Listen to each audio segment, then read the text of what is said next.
Hello, everybody. Thanks for being here. I think this is the last talk on the last day of the event, so pleased that everybody turned out. I'm also realized that there's nobody after me, so who knows? Let's see how long this talk lasts. And apologies if I cough, as getting over a cold, and so if I cover my mic, maybe the audio guys can quickly mute me before I blast all your speakers out. So today I'm going to give a talk on building businesses. I normally don't like to do the who am I slide, but I will in this case. So I've been making games. I made my first game in 1979, and I haven't really stopped. I built a couple of studios along the way. I shipped a crap ton of console titles, and they wouldn't fit. I found these pictures, dragged and dropped them, so we can present them. Mostly what I'm doing now, though, is I'm head of engineering for Unity. I have a group of 500 people, and we build the Unity product, the Unity game engine. Don't know if you know that. Mostly, though, I'm just a creative coder who's an entrepreneur and realize that I want to keep doing the same things that I love to do. So at some point, you have to make some money. So my goal here today is to give a talk and kind of share what I've learned. But I'm going to come at this at a very, very different angle than perhaps other people would. But I think you'll start to recognize some of the common threads. And in fact, I caught the end of the last talk, and I think a lot of the things that he was talking about will resonate well with mine. But I'm mostly concerned with the big ideas and the big things to think about. So we could slice this anyway, but I've just got some things here, right? So when we talk about building implies a verb, that something's happening. So that's the process, right? And you have the spiral. Starts with, perhaps you alone, in a room or talking to friends at a bar and cocktail napkin ideas, and then eventually grows from there, right? And so there's a number of things that we have to do to build a business. And normally when we start, we think of, going this way, where we start with people, right? We have some people, hey, what should we make? And let's go build something. Then we think about, oh, now we got to sell it to somebody, do acquisition, blah, blah, blah, blah, blah, right? But actually, if you hope to be successful, generally you would strategize this way. And if you actually think about it, probably this is where the initial ideas come from. Like most people that came up with an idea actually probably start here. They have an idea about something great or some feature or something that they want. And it's that wanting is where I think the acquisition part comes. So I'm going to spend a little bit of time talking about that. But you can do this anyway, but this is generally like a rough model to get started on. All right, so if we're going to start with the end, and that's going to be acquisition, then we're going to need some customers, right? But what we actually want is customers that want what you have, right? You don't want it. The goal would be, and I love this test, if you offered customers a refund in 30 days, would they take it or not, right? I mean, like if you're willing to put a money-back guarantee on your product and everything you sell, then you're probably doing it right. And so this is also a great way if you do free-to-play and things like that, and people are spending money, and then rent comes due, how do you think they feel about the purchases they made in your game, right? What we want is we want them to say, no, it was awesome, right? I loved it. When you go and you get a cup of coffee from Starbucks, or you go to a movie, it's like you pay the money, you get the thing, and sure, there are probably some movies you want your money back for, or maybe a cup of coffee that wasn't as good as you wanted it to be. But by and large, the idea is that we have a value proposition that we're trading for. So we want people to want your product, and then I'm gonna spend some minutes talking about like not the psychology, but really the philosophy of that, and really focusing in on this, right? So to want it, they need to understand it, right? I mean, we do this with kids, right? You could hand them something that you know what it is. You could hand them a power drill, and they have no idea what a power drill is. They don't want it because they don't actually know what it does, or they don't have any clue, right? So we have to have some ability to understand something in order to want it.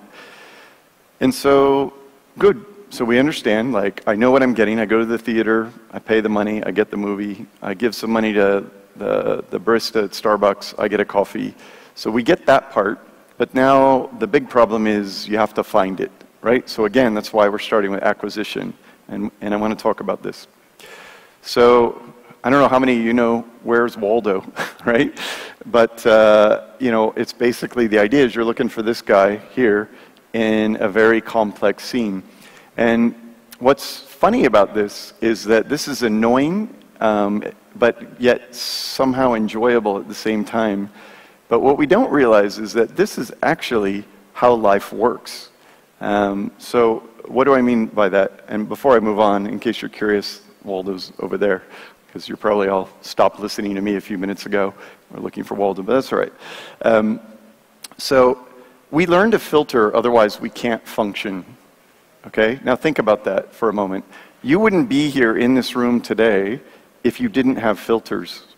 I mean, you'd still be like when you're young, right? You could hardly make it outside the front door, where you find the most incredible piece of fluff that you will play with for an hour, and then your parents tell you to put that down, and you take 2 steps, and now you find, you know, a bug crawling on the ground, and that's fascinating. And, you know, you would never leave your house or get to work if you didn't learn to filter. And I think this is a really, really important concept, right? So we start from young, that we're totally self-absorbed in what we're doing, and everything's amazing, and it's great, and we actually enjoy that. It's quite enjoyable. But then, you know, we end up with going back. You know, this is actually life, right? Life is like this. You've seen today 1 billion things, right? You're just being bombarded, and if you stop and I can hear the air conditioner. There's flashing lights over there, you know, there's lots of things and people and what, but we learn to filter it all out. And so, you know, life is like this thing on the right? It's screaming for your attention. And so what's interesting about that, though, is that louder can work, okay, but I posit to you it's not better. I posit to you that, you know, you can maybe grab that sale or make that sale or acquire that customer, but at some point, you know, even though you got my attention, I'm not very happy about it, right? You got through to me. Yes, you managed to shove that flyer into my hands or get me to do what you want me to do, but then what happens, right? I don't trust you. I don't think that it was a great experience. And probably I lost a little trust already with you guys showing you this very annoying animation again and again, right? So, so let's briefly pause, and I want to talk about trust and like how that works. I think this is really an important concept. So if we look at trust, right, from companies, then which is like a faceless machine of something. There's company, there's friends, my 2 lovely daughters in the middle with their 2 friends, my brother, got my wife, and then of course me, right? So like this is my trust network, right? When somebody tells you, when your best friend tells you, oh my God, it's the new best biryani place in Hyderabad, you have to try it, that is very different than a billboard that says the new best biryani in Hyderabad, right? So this idea of trust is like super important. And the reality is you're probably there, right? But you actually would like to be probably over that way.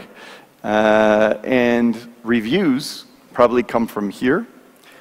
And recommendations come from farther to the right, right? So this idea of trust, I think, is super important and super interesting. So going down this rabbit hole slightly more, how do we build trust? Well, building trust actually is pretty simple. You basically have to appear or be what you appear to be. You have to have good intent, which kind of ties into the first one. Because in other words, like if every time I saw you, you punch me in the face, your intent is bad, I don't trust you, right? You may be consistent, but I'm not exactly trusting you. So it's when the 3 happen together, right? So this is what you get it, it's what you thought it was, and it happens again and again and again, you have an awful lot of trust.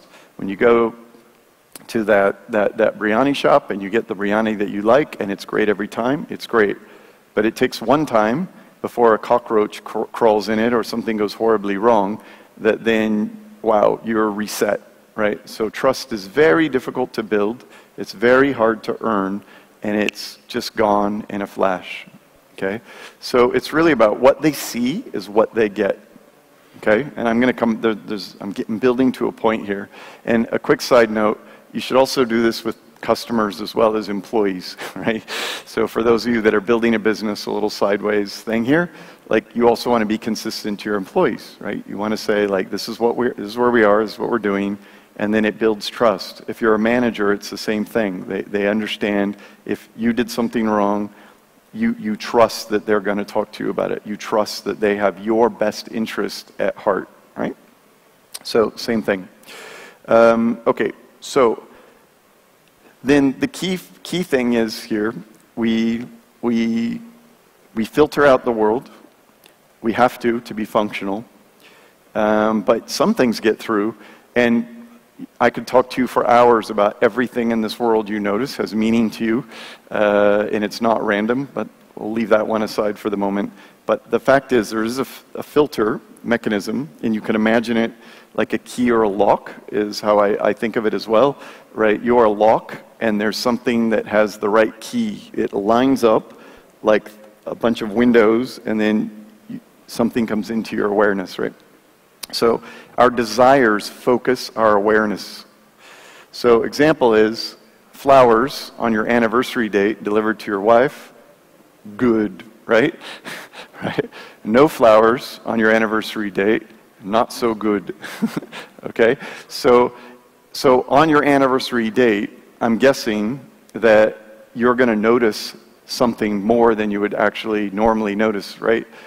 Everybody loves a thoroughbred, right? When you go and you think to yourself, oh my gosh, today's my anniversary, I need flowers, you're thinking, well, maybe the grocery store has them, I've seen them there sometimes.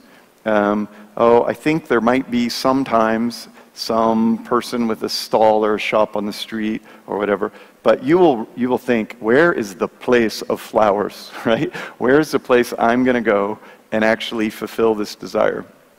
And the same token is, like, you know, like let's think about this desire a little bit. It's quite interesting. You're driving home, and you know, let's say it's a small country road, right? There's no barriers, there's no cars, and there's a little shop, and it says, you know, free computer, free laptop to the next person that comes into the shop. I mean, you know, it's easy, right? You can just turn right in, get out, claim your computer. Okay? Now, let's imagine, you know, so like it works together. Your desire versus the accessibility, the friction, right?